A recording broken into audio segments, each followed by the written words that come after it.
स्वागत है दोस्तों आप सभी का हमारे इस YouTube channel Asim prime news में। मैं हूं आपका आसिम और लेकर आया हूं देश दुनिया की ताज़ा तरीन और भरोसेमंद खबरें लेकर। आइए शुरुआत करते हैं। ईरान, इजराइल और अमेरिका जैसे देशों से निकलकर आई है बड़ी अपडेट और हमारे साथ जुड़ चुके हैं अशोक कुमार पांडे और स्वागत करते हैं अशोक जी का आज की सबसे बड़ी खबर देने के लिए है। देखिए ये पूरी रिपोर्ट, शुरुआत कीजिए अशोक जी।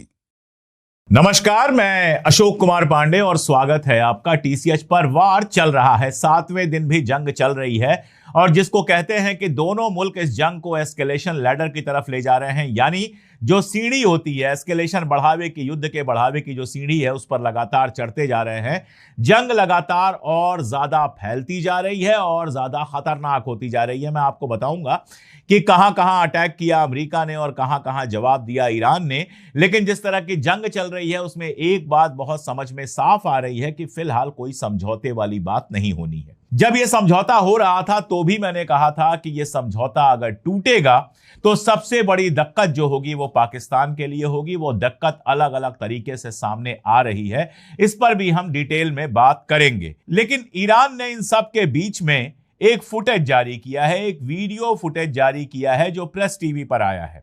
यह वीडियो जो फुटेज है वो उनके मिसाइल स्टोर का है और इसमें आप ब्रिगेडियर आमिर अली हाजीजदेह को जाते हुए देख सकते हैं इंस्पेक्शन करते हुए। अब ये जो फुटेज है इसका बहुत साफ मतलब है कि ईरान बता रहा है अमेरिका को कि हमारे पास मिसाइलें कितनी हैं और अभी कितनी लंबी लड़ाई चल सकती है। दरअसल शायद ट्रंप को छोड़कर यह बात सबके समझ में आ रही है। ट्रंप और उसके पास जो 2-4 लोग हैं जो इजराइल के इशारे पर इस पागलपन में कूदे हुए हैं, उनके अलावा बात सबके समझ में आ रही है। अमेरिका का क्या मूड है ये 2 अखबारों की हेडलाइन से मैं आपको बताने की कोशिश करता हूं। अमेरिका का बहुत बड़ा अखबार है न्यूयॉर्क टाइम्स और न्यूयॉर्क टाइम्स की जो हेडलाइन है वो मैं पढ़ रहा हूं। Trump faces the limits of US fire power and the lessons of past wars. यानी ट्रंप के सामने 2 समस्याएं हैं। पहली समस्या तो यह है कि जो फायर पावर है, जो ईरान के ऊपर हमला करने की ताकत है, मिसाइलें हैं और बाकी सारी चीजें हैं, उनकी लिमिट है, उनकी लिमिटेशन है, वो खत्म हो जाएंगी। और दूसरा ये कि जो पिछले जंग के सबक थे वो भी उसके सामने एक बड़ी चुनौती की तरह हैं कि पिछले जंग में जिस तरह से फाइनली अमेरिका को झुकना पड़ा था, इस बार भी झुकना पड़ सकता है। अब दूसरी हेडलाइन में पढ़ रहा हूं राइटर्स की। राइटर्स कहता है Trump threatens new war, escalation and risk repeating old mistake. यानी ट्रंप एक तरफ धमकी दे रहा है कि वो नई लड़ाई शुरू करेगा, ये धमकी दे रहा है कि जंग को काफी बढ़ा देगा, एस्केलेट कर देगा, और दूसरी तरफ अपनी पुरानी गलतियां दोहरा रहा है। ये पुरानी गलतियां यही हैं कि अमेरिका को, यानी खास तौर पर ट्रंप को यह लगता है कि ईरान को जितना नुकसान पहुंचाएंगे ईरान उतने कमजोर पोजीशन से डील करेगा। पहली बात तो ये कि जिस मुल्क को आप 3 बार धोखा दे चुके हैं, 2 बार चलती बातचीत में और तीसरी बार एमओयू साइन होने के बाद आप धोखा दे चुके हैं, वो मुल्क आपकी बात पर भरोसा क्यों करेगा?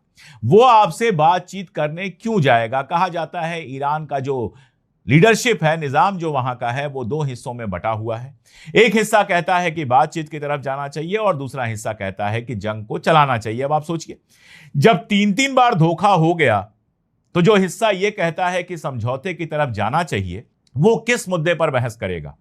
दूसरा हिस्सा उसको दबा देगा, कहेगा कि तुम 3 बार समझौता करके आए, हुआ क्या?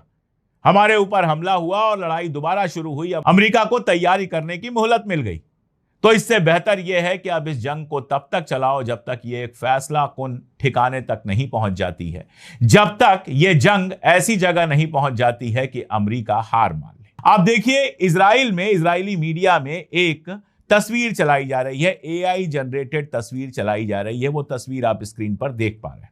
इस तस्वीर में क्या बताया जा रहा है कि जो पूरा सदर्न इलाका है, जुनूबी इलाका ईरान का है, स्ट्रेट ऑफ हॉर्मुज से लगा हुआ, उस पूरे इलाके में अमेरिका की आर्मी, नेवी, ये सब मिलकर ऑपरेट करेंगे।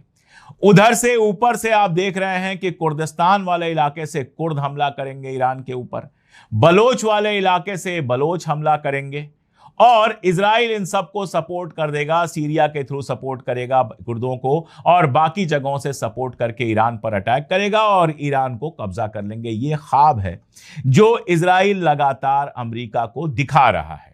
ये वो ख्वाब है जो दिखाकर अमेरिका को इस जंग में घसीटा गया है। अब एप्स्टीन फाइल का इस्तेमाल किया गया कि नहीं किया गया मैं नहीं जानता, लेकिन जो बाहर दिखता है वो यही ख्वाब है। ये वो ख्वाब है जो तब देखा गया था जब खामनेई साहब को शहीद कर दिया गया था, लेकिन ख्वाब और हकीकत में बहुत फर्क होता है। कुर्दों का जहां तक मामला है, ईरान ने पहले ही कुर्दिस्तान इलाके में अमेरिका के जो बेसेस हैं, अमेरिका के जो आप देखते हैं डिफेंस वगैरह, एयर डिफेंस वगैरह लगा हुआ है, उन पर जबरदस्त हमला किया है। कल एक वीडियो आई थी जिसमें दिख रहा था कि एक पूरा पहाड़ जल रहा है। बताया जा रहा था कि यहां पर अमेरिका का डिफेंस स्टोर था। अब डिफेंस स्टोर वगैरह पे क्यों हमला कर रहा है मैं डिस्कस करूंगा। तो कुर्दों की तरफ से तब तक कोई पहल नहीं होगी जब तक टर्की साथ नहीं देगा। अब ट्रंप गए थे टर्की को जहाज देने का वादा किया है। बदले में एर्दोगान ने अगर यह वादा कर दिया हो कि हम कुर्दों की मदद करेंगे ईरान के अंदर घुसने में तो बात अलग है, लेकिन अभी तक किसी तरह की कोई हलचल देखी नहीं गई है। रहा सवाल बलोचों का, बलोचों की तरफ से भी किसी तरह की कोई हलचल देखी नहीं गई है। अब देखते हैं पूरा जुनूबी बॉर्डर जो ईरान का है, सदर्न बॉर्डर जो ईरान का है, उसको देखते हैं। यह कोई जरा सा बॉर्डर नहीं है 100-200 किलोमीटर का कि आप 2-4 हजार सैनिक भेजकर इस पर कब्जा कर लोगे। जो ये तस्वीर दिखाई गई है, इसको अमली जामा पहनाने के लिए अमेरिका को कम से कम 1,00,000-1,50,000 सैनिक भेजने पड़ेंगे। और 1,00,000-1,50,000 सैनिक अगर इस इलाके में घुसने की और कब्जा करने की कोशिश करेंगे तो कम से कम 50-25 हजार सैनिक मारे जाएंगे। और उसका अमेरिका में क्या असर होगा वो इस तस्वीर में आपको दिखाई नहीं देता। वो आप इस बात से समझिए कि अमेरिका का एक भी सैनिक मरता है तो पूरे अमेरिका में बवाल हो जाता है। तो इसको अमली जामा पहनाना इतना आसान नहीं है जितना इस तस्वीर में दिखाया जा रहा है। इसीलिए मैंने कहा कि ख्वाब अक्सर ख्वाब रह जाते हैं। अगर सारे ख्वाब पूरे हो जाएं तो फिर तो इंसान की जिंदगी ही बदल जाए। हर गरीब बेचारा रात को ख्वाब देखता है कि उसका अपना घर होगा, अपनी गाड़ी होगी, नौकर चाकर होंगे, लेकिन सुबह उठता है तो फिर उसको या तो भीख मांगने जाना होता है या मजदूरी करने जाना होता है। ख्वाब ख्वाब ही रह जाता है। अब जो हमले हुए हैं उनको देखिए। ईरान का दावा है, आईआरजीसी का दावा है कि होर्मुज स्ट्रेट के अंदर 2 टैंकर्स में विस्फोट हुआ है। उनका कहना यह है कि अमेरिका ने गलत जानकारी दी थी, ये जहाज उधर से गुजरने की कोशिश कर रहे थे, नीचे माइंस लगी हुई थी, ईरान को इन्होंने कोई खबर की नहीं थी, ईरान से कोई क्लियरेंस लिया नहीं था, इसलिए इनके अंदर विस्फोट हो गया और ये दोनों जहाज बेकार हो गए। दरअसल यहां तक हुआ कि अमेरिका में जो व्हाइट हाउस की प्रवक्ता हैं उन्होंने कह दिया स्ट्रेट ऑफ होर्मुज सबके लिए खुला हुआ है। और अमेरिका लगातार प्रेशर बना रहा है जहाजों के ऊपर कि वो स्ट्रेट ऑफ होर्मुज से गुजरे। अमेरिका की आर्मी उनका ख्याल रखेगी, उनकी हिफाजत करेगी।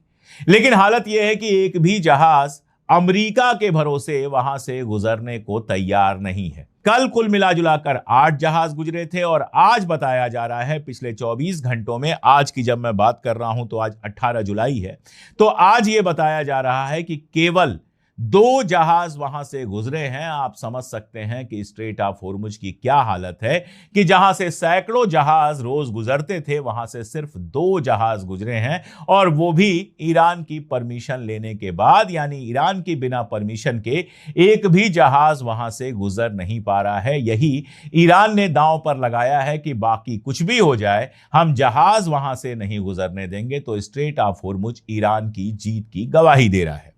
अब आप देखिए सेंटकॉम ने जो दावे किए हैं, अमेरिका का जो सेंट्रल कमांड है उसने जो दावे किए हैं उसमें सिरिक, बुशहर, बंदर अब्बास, केश्म और यज़्द पर निशाना बनाने की बात है। यानी कि जुनूबी जो सदर्न जो ईरान है उसके अलावा अब सेंट्रल ईरान में भी हमले किए जा रहे हैं। और ईरान के एक सांसद हैं अहमद बख्शायेश अर्देस्तानी, उन्होंने कहा है कि अगर अमेरिका जमीनी हमला करने का ख्वाब देख रहा है, अगर उसने ऐसी कोशिश की तो ईरान, कुवैत और बहरीन में घुस जाएगा और वहां जो अमेरिकी ठिकाने हैं उनको पूरी तरह से तबाह कर देगा। अभी तो तबाह कर ही रहा है। इस बयान के मानी समझिए।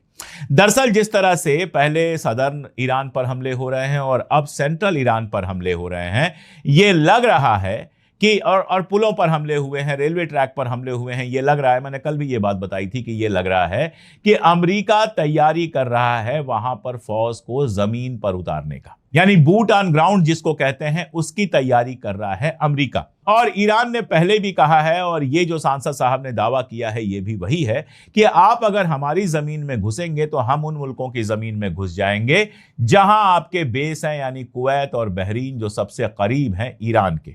और अगर ईरान घुस गया बहरीन में तो आप ये समझिए कि आधा बहरीन ईरान के साथ खड़ा हो जाएगा। सऊदी अरब ने जिनको वहां बिठाया हुआ है, सऊदी अरब के भरोसे जो बैठे हुए हैं, उनके लिए बड़ी मुश्किल हो जाएगी। यह भी हो सकता है कि सऊदी अरब और बहरीन के बीच में जो पुल बना हुआ है उस पुल को तोड़ दिया जाए और सऊदी अरब कोई मदद वक्त पर ना पहुंचा पाए। तो ये जंग कहां पहुंच सकती है, एस्केलेशन लैडर मैं क्यों कह रहा हूं, उसको आप अच्छी तरह से समझ सकते हैं। अब कल आप देखिए कई पुलों को निशाना बनाया गया और एक टनल है शहीद मिर्जाई टनल, उसको भी नुकसान पहुंचाया गया। इसके अलावा जास्क जो उनका स्टेट है उसके बुंजी गांव में जो बिजली का प्लांट है और समुद्री डीसैलिनेशन पंप है जिसमें समंदर के पानी को पीने के पानी में बदला जाता है, उस पर भी मिसाइलें दागी गई। ये सारा कुछ ईरान के अंदर हुआ और इसमें 3 लोग मारे गए, 8 लोग घायल हुए। इसके अलावा खुजेस्तान में बताया जा रहा है उम्मीदिये शहर में भी विस्फोट हुआ है, हालांकि वहां किसी के मारे जाने की खबर नहीं है। बंदर अब्बास रुदान का जो रूट है उस पर 2 पुलों पर निशाना हुआ है और भी कुछ इलाकों से हमलों की खबरें आई हैं। यानी ईरान में सदर्न ईरान और सेंट्रल ईरान में सिविलियन और आर्मी दोनों ठिकानों को निशाना बनाया गया है। यह तो हुआ एक पार्ट। अब ईरान ने भी पलट के हमले किए हैं, खासतौर पर कुवैत में जो हमला हुआ है वहां बताया जा रहा है कि एक इलेक्ट्रिक प्लांट और एक डीसैलिनेशन प्लांट को निशाना बनाया गया है। बहरीन में जो हमला हुआ है उसमें अमेरिकन स्टोरेज पर हमला हुआ है। एक वेसल था अमेरिका का जहां पर कोई इंसान नहीं था, उस पर हमला हुआ है और वेसल का जो डिपो है वो पूरी तरह से खत्म हो गया है। कुवैत में जो दूसरे हमले हुए हैं बताया जा रहा है कि ऐसी जगहों पर हमले हुए हैं जहां पर सैनिक थे अमेरिका के। दावा किया जा रहा है कि अमेरिकी सैनिक मारे भी गए हैं। कंफर्मेशन कहीं से नहीं है कि